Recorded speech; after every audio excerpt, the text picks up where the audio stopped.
Hello and welcome into the Shmoo Crew and NFL Picks. And it's thundering outside. I'm the Catalyst. With me is Bromank. How you doing, buddy? What's what's up, Ex- Shmoo Crew? Shmoo Crew is live and well. This is our debut with this whole NFL thing, and today we're going to be discussing the AFC. And we're going to discuss the order in which we feel like the teams are going to finish. And I think we're going to find some really fun things about this. You ready for it? I'm ready. All right, let's nail that AFC. Here you go. Boom. So these are our picks. We're going to discuss them one at a time.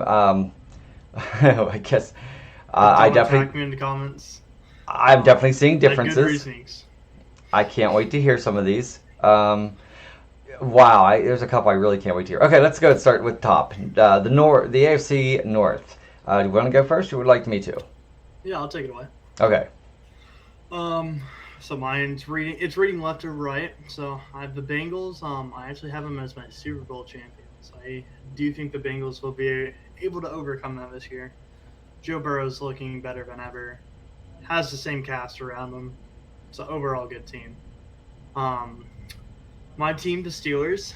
Um, had to put a little bit of bias. They can move around. I could see them anywhere between a 1, 2, and 3. Um, there's a lot of hype around us. A lot of people are saying it's an overreaction. I think it's a fair reaction. I think we're better than people originally thought. Preseason proved it. Kenny Pickett's ready to ball. Pickens is looking like a god. Um, Defense is still sound. TJ Watt's healthy right now. Don't get to hear that all year. So, Let's not jinx that. as you can see, I have the Ravens third. Their logo is smaller because they're the smaller team than the Steelers. Absolutely.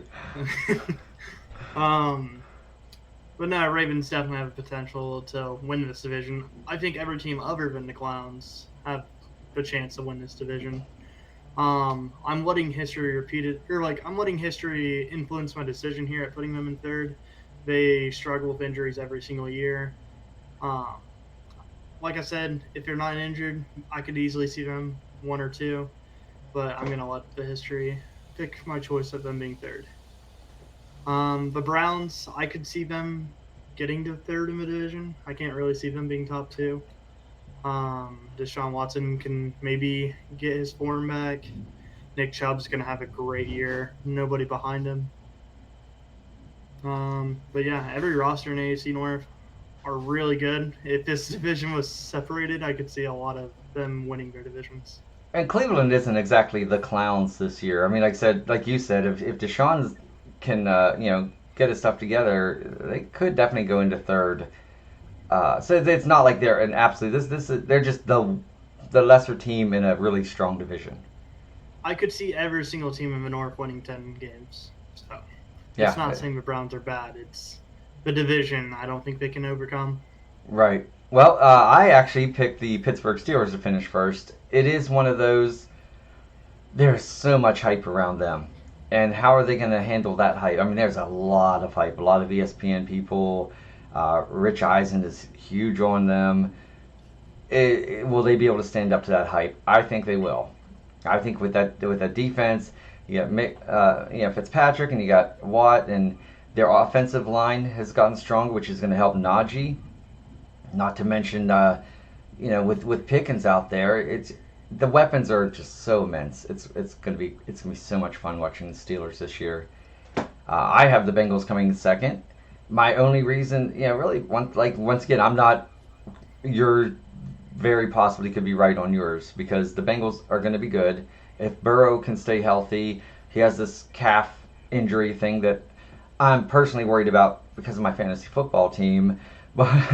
But if he can get that figured out and it not be a nagging injury, Jamal Chase and the team he has around him, they're gonna do well. Once again, they've been pretty consistent the last couple of years. The Ravens, of course, with the smaller logo, they are good this year. I hate to say it, but if Lamar can get and not throw or start throwing the ball a little bit more and not just to rely He on needs to his stay on running, the field. that too, yeah. He's missed a lot of games. Yes. Well, and he just got paid, and that kind of can go two ways. When the athletes get paid big, sometimes they really like go above and beyond. But every once in a while, you'll see where it feels like almost like they're comfortable. They got their pay, and so we'll see how that handles. He's got Mark Andrews. He's got. I'm not really crazy about their running duo they have. They just the Gus Bus. You don't Just believe they in JK? no JK Dobbins? J.K. Dobbins and they'd be a lot better if they had a bigger name. I mean, There's I a don't lot know. of hype around Dobbins this year. A lot.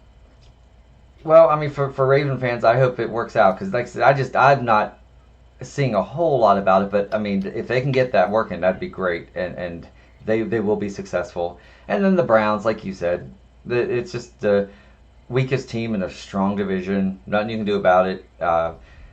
I don't see that changing in the near future for the next year or two. I just don't see that they need to. Deshaun needs to have an amazing year.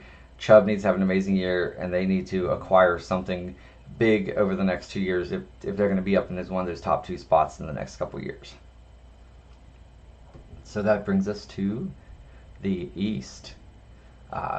This is once again a hard Different division. opinions here.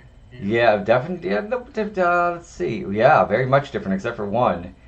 I'll start this one. I personally, I feel like the Bills, they need to be proven that they're not going to lose.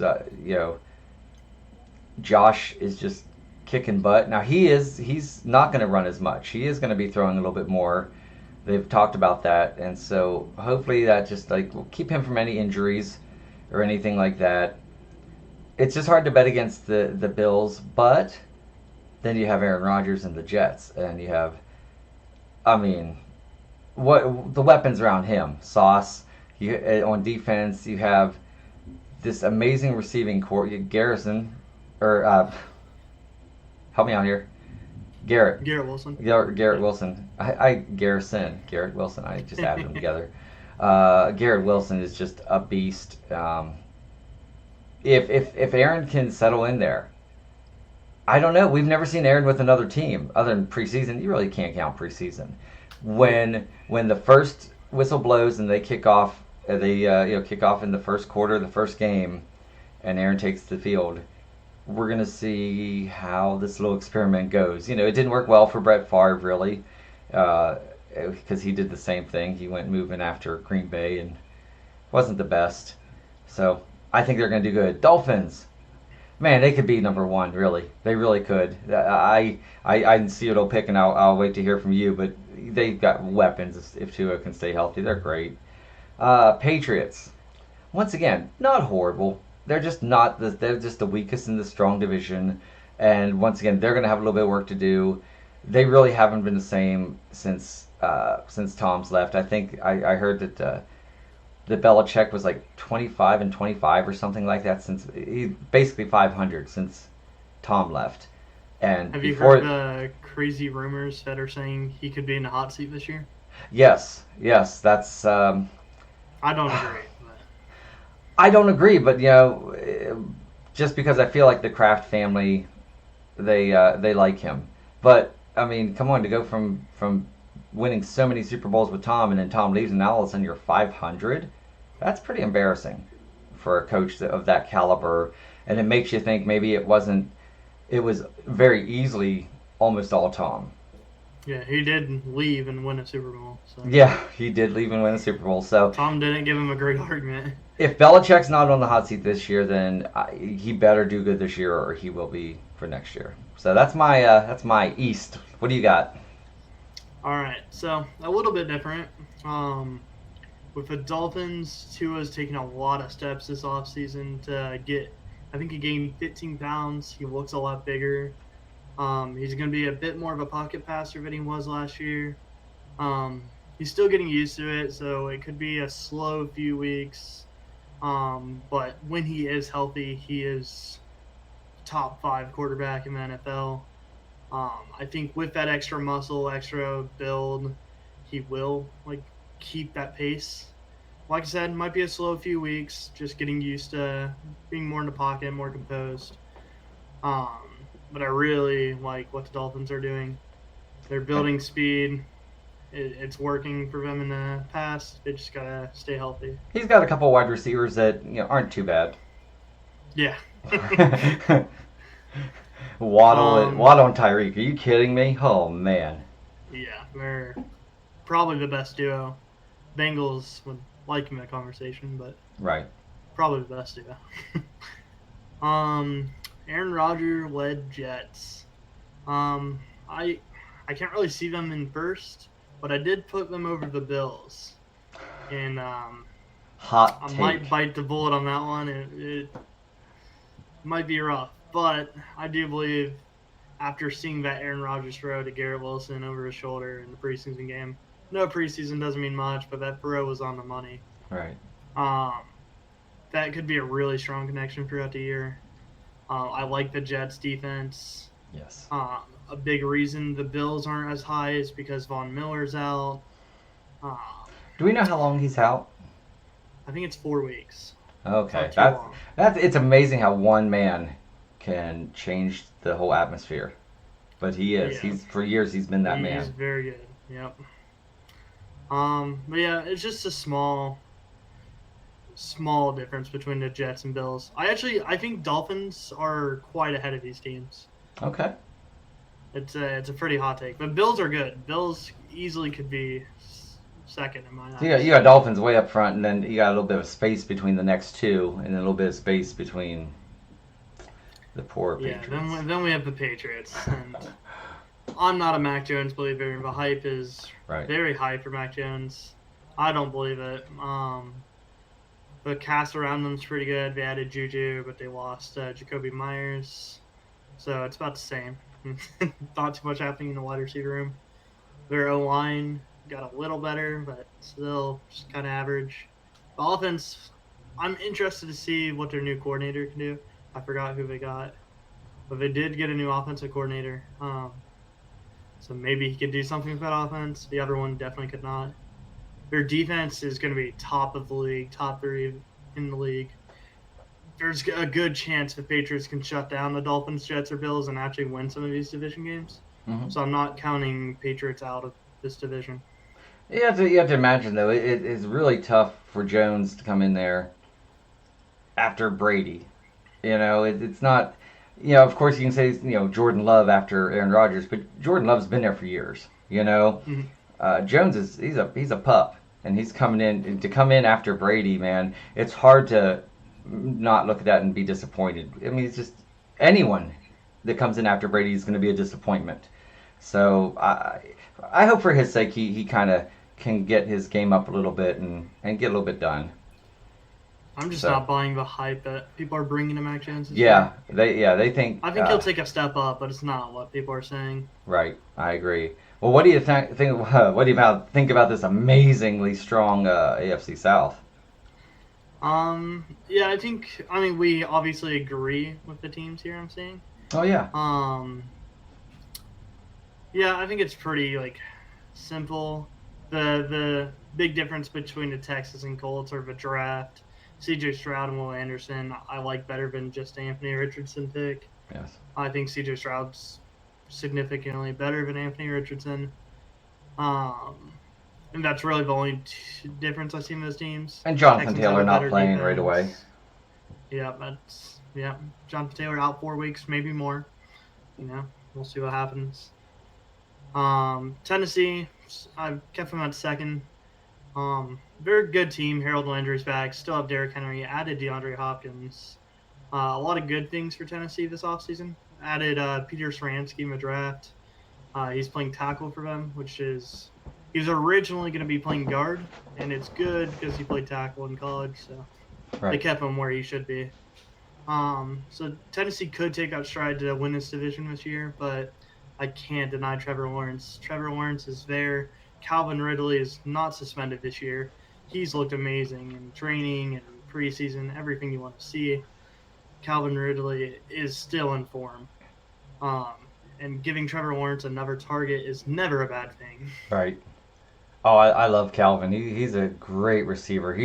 I feel like he's one of those that, especially since he did get suspended, that people are gonna maybe sleep on a little bit. And I think Trevor and he are gonna prove that wrong. I did see Tennessee. I'm a little bit worried just because I am not hook, line, and sinker with Tannehill. Yeah, he's been below average. His performance last year, the last several games was horrible. 3 interceptions in that playoff game. Wasn't it a playoff game? 3 interceptions. That was the year before, I believe. Oh, that's the year before. He's not performing well. Now I went and saw him in Minnesota at a preseason game. I was up there, and Malik Wilson or Malik Willis looked amazing. He was just really fun to watch. I would love.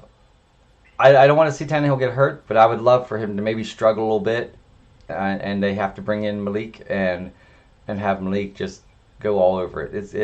That'd be fun to watch. You got Henry in there. They've got D Hop. They've got the targets. If Tannehill can't do good in this year with D Hop and Henry and the tight end is a good dude, I don't see him sticking around. I don't know how many more years he has on his contract, but he's got to step it up this year, I think. And that will bring us. I'll go ahead and start with our West, AFC West, and yeah, you got some splaining to do here in a little bit. So, how do you go? I mean, we'll see. Pat Mahomes, Travis Kelce, you can't go wrong. I mean, I feel like Sky Moore could even step up here. Anyone that's going to be receiving for Pat, I am going to give a possibility. And I feel like Sky this might be his sophomore year. I think he may kind of step up. Hopefully Mahomes will give him a few extra shots down the field. And he's not much he can't do. I do have the Chargers in second. The Bolts, Eckler, Herbert. I mean, it's a great combination just with their whole team. Great wide receivers. It's to me, it's not as close. I see you have the opposite, and to me, it's not even close enough for me to even consider switching them around. But then I have the Ravens on third, or the Raiders in third coming up. Yeah, Jimmy G. He has Devontae, but I don't know how Devontae doesn't seem very happy, and they lost their great tight end, which is sad, and they lost Josh Jacobs, and it's like, Jacobs left, right? No, he's there. Oh, he is there. That's right. No, he was. They were giving him trouble. It was definitely scary for a while. Yes. Okay, so that's good. Yeah, he's got that, and for those reasons, that's why I have him above the Broncos. I love Russ. I hope Russ does really well. Russ needs to prove himself this year, and his whole receiving core is kind of MIA right now. I hope I'm wrong about that. I hope I'm wrong. I'd like to see the Broncos go a little higher, but that's what I got for the West. What do you got? Chiefs fans, close your eyes, close your ears. You are not going to be happy to see this. I have Chargers winning this division. Justin Herbert is loaded, and it is not anything new. It is the same old team. That chemistry is building. He still has Eckler. He still has Mike Williams. He has Keenan Allen. If they can stay healthy, that might be the most points per game offense this year, behind the Eagles. Well, and they've had that foursome for a long time, and they just really haven't done it. Could this be their year? It's like they're due. They're due. I didn't like J.C. Jackson last year for the Chargers. I think he could take a huge step. He's really good on the Patriots. He got traded to the Chargers, got a little bit more money. Maybe he lost focus. I would like to see him regain that and become the true cornerback one that he should be and walk up some of these receivers. And we're going to move to the Chiefs. Going in second for me. Breaking news as we were recording this. Travis Kelce had an injury in practice, and he might miss the Thursday night game against the Lions. Now, if he misses that game, the Chiefs will be out without Travis Kelce and Chris Jones. They're two Wow. star players behind Patrick Mahomes. I don't feel comfortable with them winning that game. You're going to start 0-1. It's not a look that you want to be, especially with Patrick Mahomes. You never expect the Chiefs to lose, especially to Lions. Right. But that is out 2 stars now. And Travis has been injured before, and that's we always have to worry about that. Even when you're injured early and you come back, there's always that possibility of nagging. There's also that possibility of a re-injury. And when it happens to one of your big guys like Travis, yeah, I can see it could be a challenging year for them. We'll see what happens. The Chris Jones holdout, he said he's going to go up to missing 8 weeks. He's not going to go more than 8 weeks. He said he's comfortable missing that time if the Chiefs don't make a deal with him. Chiefs being a business, they're probably going to wait. Yeah. But after maybe 2 or 3 losses, you never know. That deal might come faster, and it would change my rankings around in my head. Right. But I am going to lock the Chiefs in at second, mainly just because of the Chris Jones not being with the team. And it's also kind of hurt the mental of the Chiefs locker room because Kelsey's been asking him to come back. It's a little weird how everything's going on Twitter with Kelsey and Chris Jones. It's just a weird locker room right now. Yes. I do think Russell Wilson will take that stride this year. He's going to regain to his Seattle self. And he doesn't have the supporting cast right now, but, he'll get Jerry Jeudy back in a few weeks. Javonte Williams is looking really good last year, probably going to be just as good. But it's not necessarily that I think the Broncos are going to be good as much as I think the Raiders are going to be bad. Moving on from Derek Carr was an awful feeling for Raiders fans. Yes. I can't imagine going from Derek Carr to Jimmy G and being happy here. Obviously, Devontae Adams didn't want to be there. Josh Jacobs was holding out for his contract, so he hasn't really been with the team that much. He did get his 1-year deal, I believe. You have to worry about the Raiders fans in general because they moved to Las Vegas, and Las Vegas is a lot of these tickets. I mean, there's a lot of people that live in Las Vegas, but a lot of those tickets that are going to be for those football games are going to casinos to give out to high rollers. Yeah. So it's not like you're in Pittsburgh where you have diehard Raiders fans there every single game. You're probably gonna have a big mix because people are coming to these casinos. They're from all over the country. I feel like they're not gonna have the big home field advantage like they did down in Oakland, where it was just scary. Are they the Black Sea in Oakland? Yeah, well, the Black Hole. I think they've had different names throughout the years because they've been intimidating for decades, and I don't know. They have a beautiful new stadium, but I don't know. I feel like the Raiders are too down and dirty, smash mouth football for a pretty stadium. I feel like they feel more at home in a slightly run down stadium with more fans that are there for them, not just because they went to a hotel and got comped some tickets. So that might be affecting them too. But yeah, that is my AFC West rankings. All right. Sorry, Chiefs fans. Yeah, we'll send those emails to Bromank. And that's what we're going to do for today. We're going to go back and we're going to come back and do the NFC. And in that same video, we're going to talk about who we feel like is going to represent AFC and NFC in the Super Bowl and who's going to win that. And then every single week, we're going to come in and we're going to do our picks. Now, each week, our picks are going to be 1 point per game that we get right each. But at the end of the year, we're going to go back and we're going to look at this. And we're going to say, okay, was Brody really crazy for thinking the Dolphins are going to finish first and I have them at third? If so, for every one of these we get right, we'll get 2 points. And then we will crown a champion at the end of the year. And then I'll give my speech thanking the audience and everyone for all of your support because I'm going to win. Don't know about that one. But that's it for now, guys. Please tune in later on for our NFC predictions, our Super Bowl prediction, and our weekly NFL predictions. I am the Catalyst. That's Bromank. And until next time, here we go.